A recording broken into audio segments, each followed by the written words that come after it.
join in. Hi, good morning, everyone, and good evening, wherever else it is. Good evening. I'm just letting my Facebook load, and once we switch off the volume of the Facebook, I will go live. I'll start talking to my guest. And all right. Hi, good evening, everyone, and good morning from India. Um, we have a very beautiful person here, and I've been watching her. She's been part of a group I was, and I've been watching her, supporting the group, showing up, with all her smiles. And I wanted to reach out to her. We were in a breakout room. We spoke. We connected, and I'm bringing her here because she's a very special person. We have Elizabeth here. She's a healer, and she is a forgiveness coach. She has a course coming up on forgiveness, and that's very, very beautiful. And she's also a mom. So we're going to talk about her being a mom, the self-portrait movement, and then move on to talking about her dreams. Welcome, Elizabeth. Let's introduce yourself, Elizabeth. Why don't you talk about yourself and your journey till here? Okay, thank you again for having me. I'm so happy and very proud to be part of your wonderful program. It's just what you are accomplishing, what you are doing by bringing so many wonderful women together and having their stories being told is just amazing. So the fact that you considered me to be part of it again, thank you so much. I It's feel a so pleasure. grateful. It's a pleasure, Elizabeth. Thank you. So yes, I am a forgiveness coach and an energy healer. And how I see my journey with all of this is I like to work with people and have the people see what you have inside of you. When I call myself a healer, it's nothing that I do, to you. It's what I have you see inside of yourself, because we all have the answers. We all have the gifts that we need in order for us to be the people that we want to be. And the big thing about forgiveness, and this is one thing that really I'm very passionate about, especially this year with COVID and everything that's going on. And so many people are really starting to dig in deep and see what's going on with themselves and their family and the world, is that what people don't realize is that anytime you hold any kind of resentment and you don't forgive something that happened in the past, you're stuck. Yeah.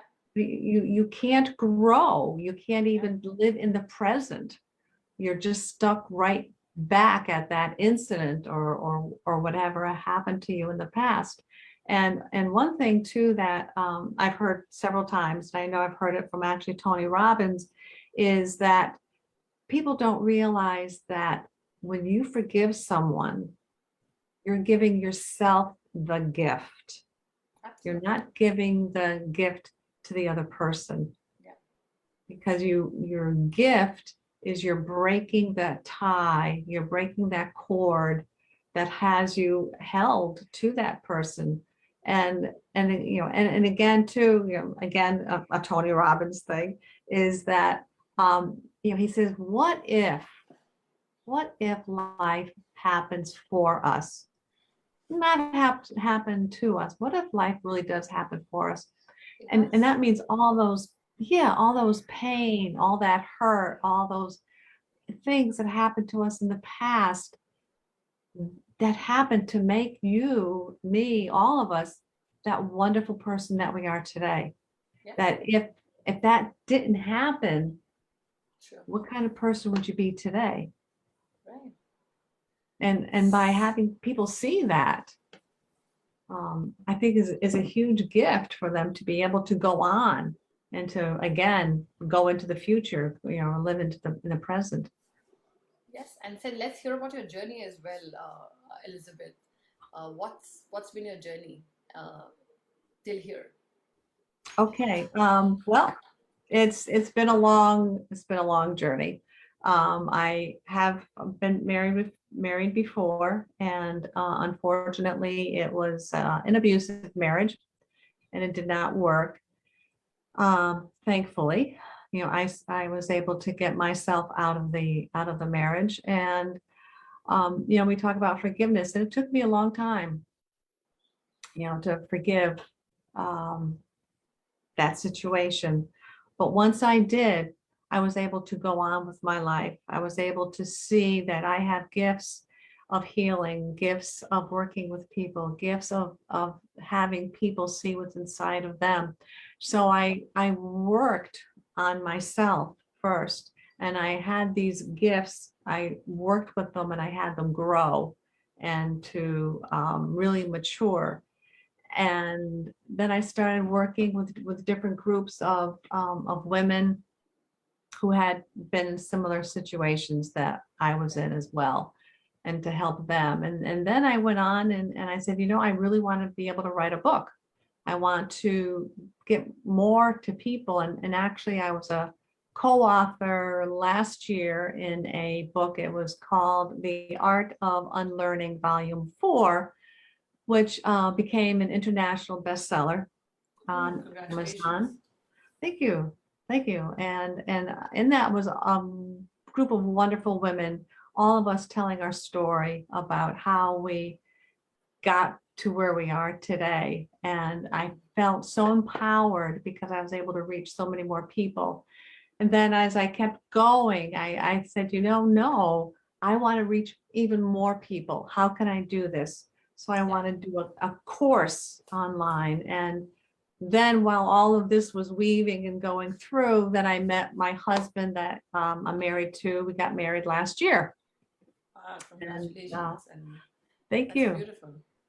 Thank you. And he's such a sweetheart, and he has kids, and he has a daughter that lives with us. So she's my wonderful stepdaughter, and she has some physical and mental issues, which when I met her, oh my gosh, 6, 7 years ago, I just fell in love with her.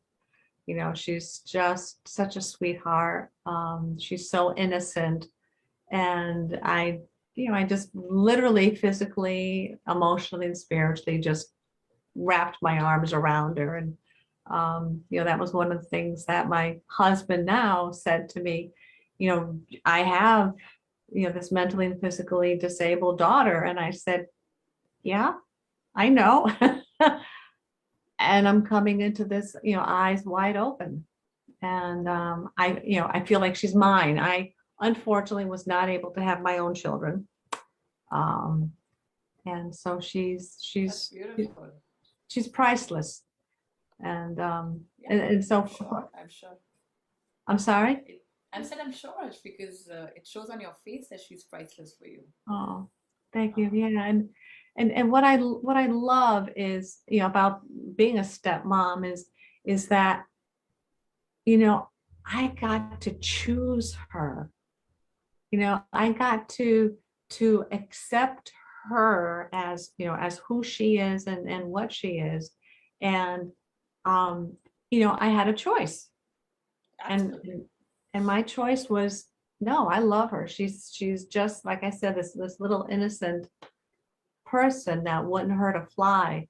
And so yeah, so it's just been a wonderful, like I said, I've known her for 7 years, and we get along really, really, really well. And it's just been a great year, being married, and having her in my life, and having him, of course, having my husband in my life, Of but course. having Linda, her name is Linda, having Linda in my life as well. Yeah, and I'm just telling the audience that Elizabeth asked me that, does it qualify? Am I a mom if I have a stepdaughter? And I think your stepdaughter is 50 years old now. Is she? Yeah. Yes. And she's like, am I qualified to be a mom in your book? I'm like, if you're not, then who is? If you're not, then who is? Because this kind of embracing, this kind of acceptance, this kind of love, this kind of connection, only a mother's heart can have. So you're a mom for sure, and it's an honor to have you on the book, in the book series here with interviews. And you were talking about forgiveness, and as we're going to move on to this interview, we're going to talk about forgiveness. and we have Debbie here supporting us. We have uh, and we have, I don't know, I always keep pronouncing her name, um, Brush. Anyway, she knows I'm going to pronounce her name. It always gets stuck. It becomes a stuck. But I know who I'm talking about. But you're getting into forgiveness, and you were talking about forgiveness. And the fact is that even in this book, what we are doing is we are forgiving ourselves, uh, and we're totally, encouraging mothers to forgive the fact that they are missing and now start showing up. It's not too late. It doesn't matter what age you are in. It doesn't matter where you've reached. Wherever you are, I think forgive the fact that whatever has happened, whatever we've done to ourselves, whatever hiding that we've been doing, we all are trying to forgive that, in a way, and then move forward. So that's why I was loving the fact that you were saying that when you do not forgive, you are stuck, you know. And I've got a new thing to carry on from here, from this interview, is that we need to forgive. Like, if last 8 years I have not shown up, it's okay. Rather than sitting and saying, what a waste, what are we going to do? We need to forgive ourselves and say, we didn't know better, or we were stuck. And I think when we come out of that space and then start showing up, like in this book, um, it's also part of forgiving and then moving forward. So I like that angle that you were just talking about forgiveness, and all I was just saying was this is all forgiveness that we are doing. That we've not shown, like, we're not showing up for ourselves, we're not taking care of ourselves. And just before this interview, we were talking that, and we were discussing that it's not about comparing ourselves to some Vogue magazine or a Mhm. model. It's comparing ourselves with our old selves that we thought was happier, was better, was lively, would have come in pictures very easily. It's that comparison that is. So, do you want to talk about that while I take a glass sip of water? Okay. Yes. Again, if Sorry. if you look at yourself, if you find a picture of yourself, and we were talking about this earlier, if you find a picture of yourself where you look really happy, why why were you that happy then and you're not now? Yeah. But when you do that, when you find out it's maybe whatever the reason is that you were happier then, Yeah. I can guarantee part of it will be because back then you accepted yourself for who and what you were. Right. And then if you look at yourself back then, now you have to look at yourself with an open heart and open arms and not say, gee, if I had done only whatever, I would be happy now. When you Right. do that, Right. you're putting yourself down, and you shouldn't do that because you need to forgive yourself from Yeah. for doing that. Yeah. And that is what will show on your face now. When you look at that picture and you go, oh, only if, Yeah. then immediately you're holding a grudge, or you're second guessing yourself, or you're Yeah. doing something. But if you applaud that person, if you look at that person who is you, and you say, wow, she is really happy in that picture. Yeah. And that picture, that person is me. And that person of 10 years ago, 15 years ago, whatever it is, she still exists Yeah. inside of you. Right. So if she's still inside of you, then you still have that happy person there that you can pull out and take care of yourself and give yourself that love and that necessary care that you deserve and that you need as well. Yeah. And I think what's missing now in today's world, Elizabeth, is earlier we used to, have these albums and pictures. We could go back to it. I think we're just moving forward. We're just rolling all the time, just moving next, next, next thing. We're not stopping. We're not halting. We're not seeing. We're not understanding. And the fact that you know, we are not like the it's just not, it's just the chatter is not all about um you know I don't look nice pictures, or I don't like pictures, or I hate photography, because I've already proven it with many conversations that you can keep saying whatever, like you can keep saying that you don't like pictures of yourself and you don't like photography and it's just a shallow thing.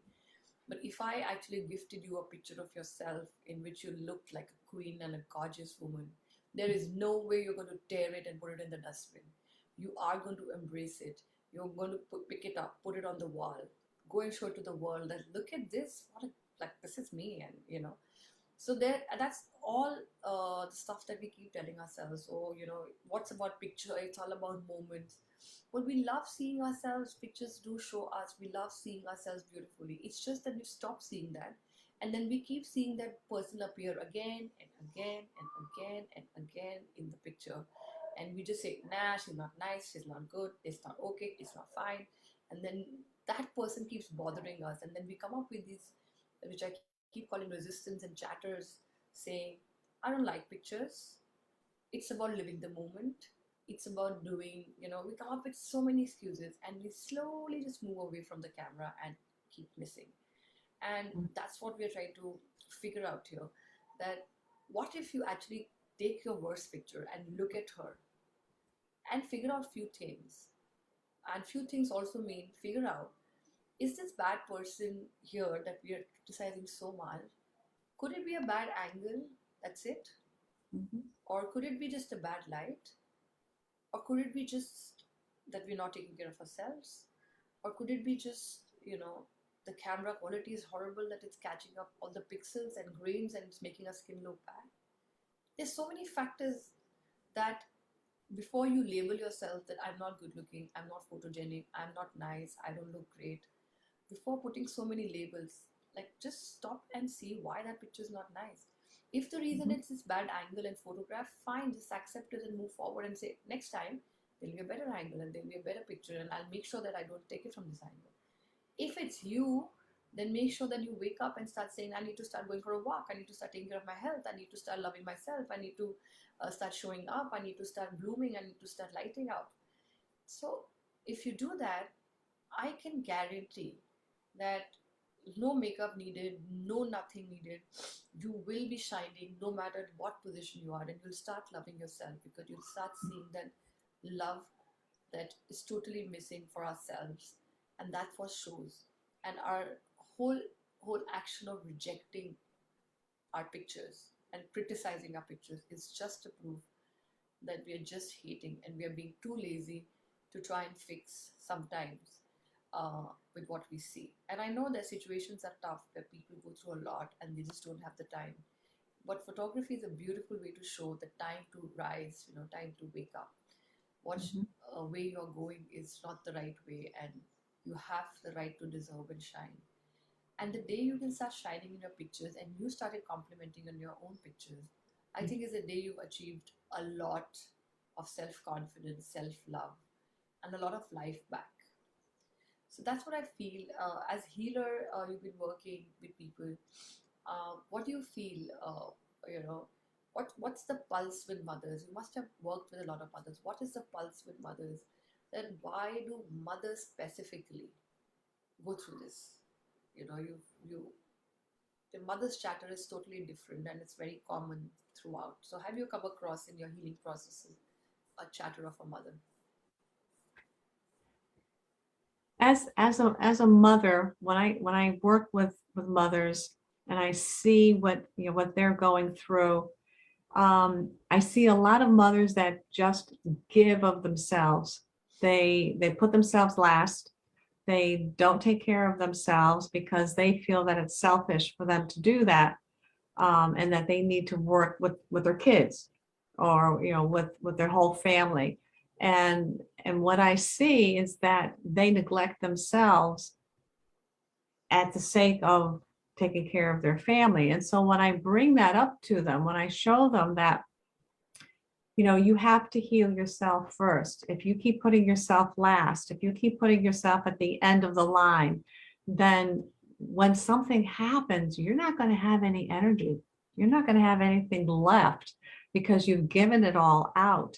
And as a nurturing mother, as a mother who has the love and has the care and the concern for her family, she wants to give all of that. And she just depletes herself. So what I do with the mothers is I help them to see this. Then I help them to grow in themselves and learn that, you know, back before you used to put yourself first. And that's a good thing. That's not being selfish. That's what you have to do now in order to have the strength that you need to take care of your kids and your husband. And so with the journey that I've been on, working with other mothers, and I would love to work more too with more stepmothers and have us all just realize that we're all just the same. You Yeah, know, whether you're an adoptive mother or a natural birth mother or a stepmother, we all have the same desires. We all have the same responsibilities for these kids, and we need to take care of ourselves first too, so that, like you said, you know, people in pictures, you can see whether or not they've been taking care of themselves, what mood they're in. And I think that for a lot of people, they feel vulnerable yeah, because they don't want people to be able to see behind that screen that they right, put up. right. And it's amazing that you're my 29th mom. And before this, many, many moms I've spoken to. I think everybody I ask this question, what happens to mothers? Why I keep asking this question again and again is because the answer just keeps coming the same. It's the same answer with, like, every mom has given me the same answer, that she puts herself behind, that she puts herself at the end of the line, and there's no self love and there's no self care, and they feel guilty of putting themselves in front because they are mothers. And now that you've said about stepmothers, I think this, I started reading this series, the classic series, to my son, and I just stopped reading it because I was just like, no wonder people have, it's like so many judgments because of these series of olden times of Red Riding Hood times, that the stepmother is not a good mother. Stepmother was always bad to people. If stepmother threw the children out of the house. I'm like, what? I didn't read him the classics because it's very good to read classics, but I kept on finding, in fact, a very interesting story about the the Beanstalk one, the Jack and the Bean. I think was it? What's Yep, that book? Jack and the Beanstalk. Yeah, Jack and the Beanstalk. And us raised ourselves with that book. And my son, I was reading him that book, and he's like, "But he's a thief. Why is Jack being, the hero? But he's a thief, and that's the right. The giant was doing nothing to him. It's him who went to, go up. And in the end, when it says they lived happily ever after cutting the tree, but he kept on saying, but he's the thief. And why did he live happily ever after? He's the one who was stealing everything from that giant. Just because he was a giant, he became a bad person, that he could, steal the eggs and steal the hen and steal everything, or the duck, or everything. And that was such a great, thing. I was thinking that he's right. End of the day, like, these are the stories that we are passing on, and putting those pressures as well onto ourselves. We are a stepmom, we are this, or we are giants, or we are, uh, so, like, so much happens, and these chapters are all part of that as well. Because Mm. as you're a stepmom today, even, like, even if we're in the modern times today, everybody says, I'm a stepmom. And then you do have this chatter going on. Nobody should think this because I'm a stepmom, I am not taking care of my child, I'm not nice to my child, I'm not. So this happens because of those chatters that have been put, in the childhood on us. And it was okay to read those stories. And I was just like, yes, I think Jack was a bad guy. Like, he should have been stealing. He was a thief. And his mother should have not been celebrating the fact that he was stealing from a giant just because he's a giant, you know? So can you Yeah. imagine the chatters come down from generations and generations? And I also, like, recently people have been asking me, do you believe in regression therapy, etc.? So I really don't, but I have to put some logic to it. And um, I might be okay to take a regression session now, only because I feel that a gene, like for me, logic like is coming that a gene is carrying a lot of memory, right? So Hmm. it's also carrying a lot of stress. And if I don't solve that stress now, I will pass it on to the next generation. I've already passed it, I think. I've had my two children, no more coming. But at least I can resolve it in them today that they don't pass those stresses further. And so it's becoming a deeper and deeper project. Every like this conversation I'm doing with you is the first time I'm doing it, but I'm realizing that it's not about like immediately looking bad. Immediately, there's so many things that go into our head, and I think in the end, meditation is trying to achieve that, to stop this chatter. Meditation is trying to, until now, people have not understood what meditation is trying to do. But this, exactly this chatter, I am a stepmom. Will I be judged because I'm not taking care of my child? Or, maybe I don't know her pulse because, or I'm a godmom to so many people. I've adopted a, child. Do I feel the same? My God, there's so much that people go through and not said obviously to them, but they've picked it up on their way of growing up and talking and conversations and books and other influences. And now sitting heavily with it. And then the beautiful part about this project is a camera makes us realize that we are sitting so heavily on so much chatter, which is unnecessarily there. Hmm. It's just doesn't, it's not needed. So when you're saying that, it just came up to me when you said, "Oh, I want to work with stepmoms," and I'm like, what happens? I'm sure they go through their stresses because uh, this whole thing is also a chatter that's coming down from these silly tales as well. You Yeah, know, and even just the title, stepmom, stepmother. I I mean, know. I might look, I might Google it at some point, but what does that mean, stepmom? I mean, a step. Am I Let's going to Google it. step on her? I mean, what is a I'm stepmom? going. I'm going to just Google the meaning of stepmom right now. I'm a spontaneous person. I'm it, going to do it, this. yeah, and it just to me too, it's almost saying, well, you're not really her mother, Yeah. so you can't be as good as her, so you're just a stepmother.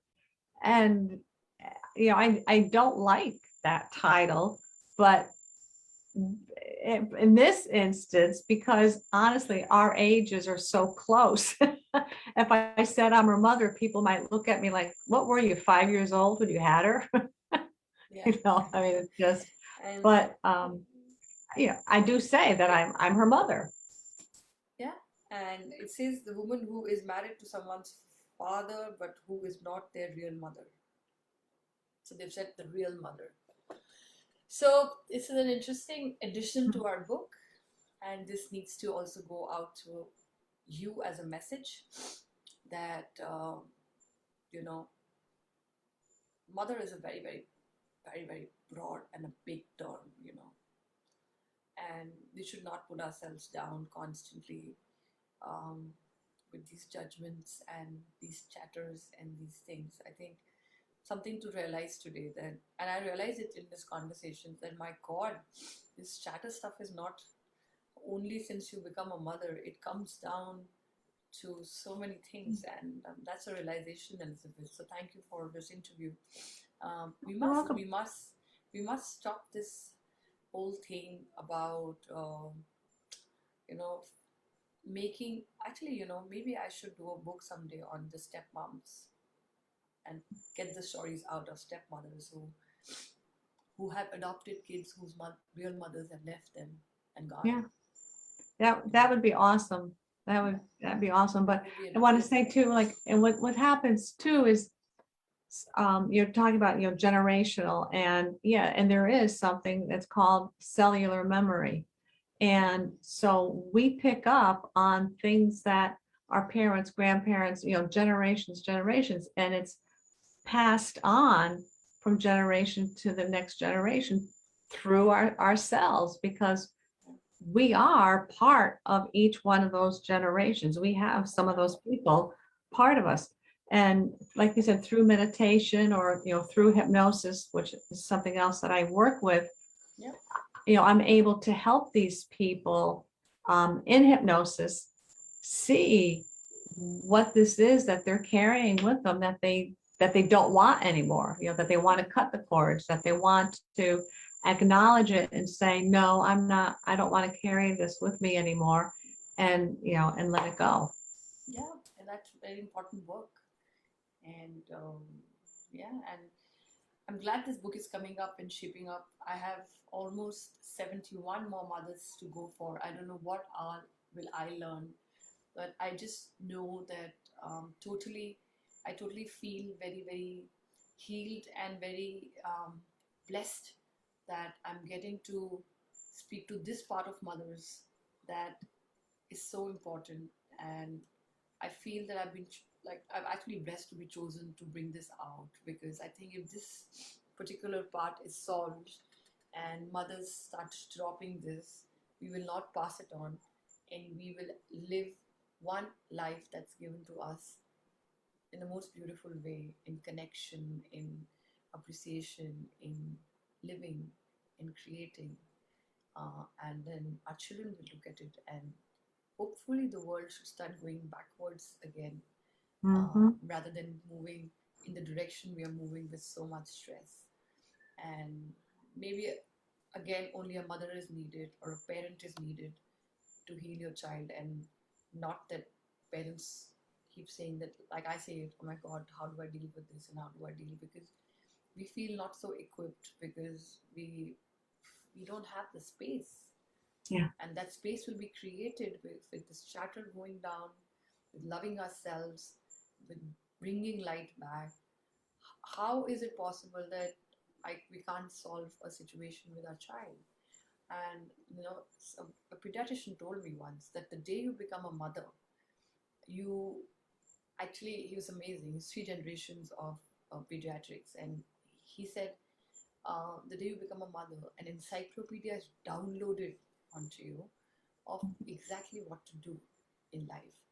And it happens in nature as well. So no mother needs to be told what to do. And it doesn't matter that you become a mother with a child now, Elizabeth, or I've become a mother, 8 years back.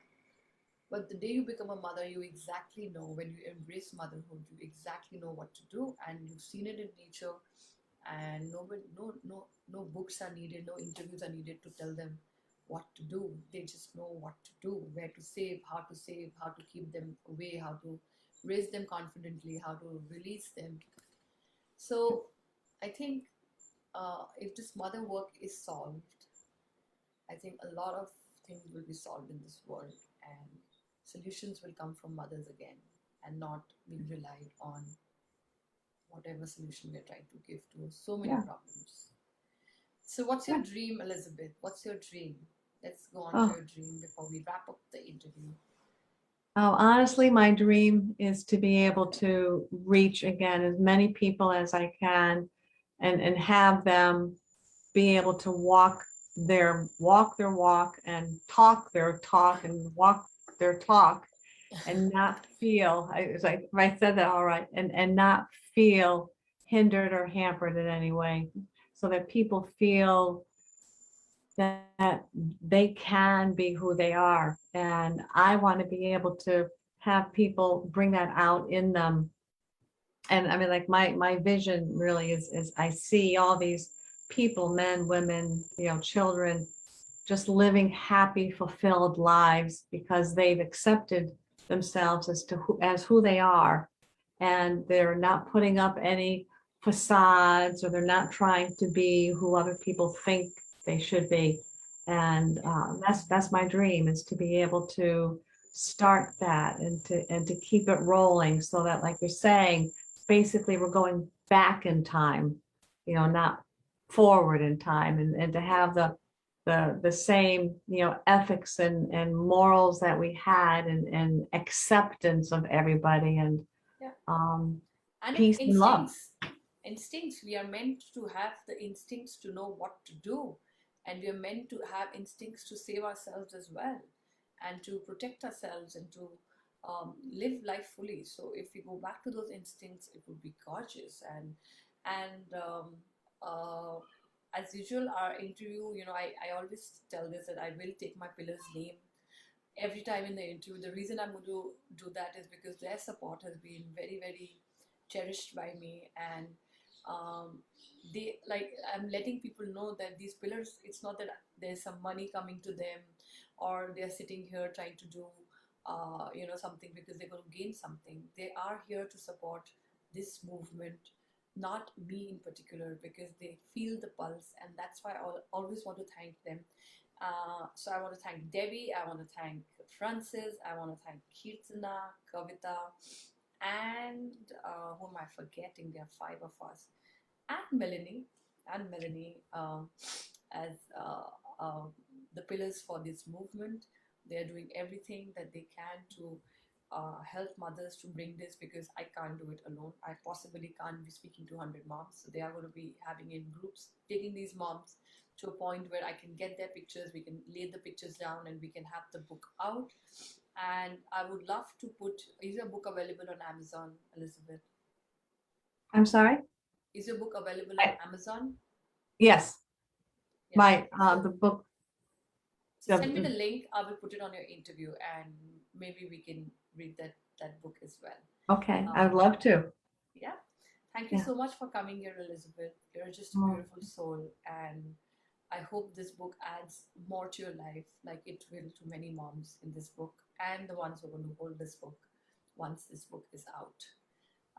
Thank you so much, and I wish oh, you the thank best. you, and thank you again for what you're doing because it is so needed, especially now. So Yeah.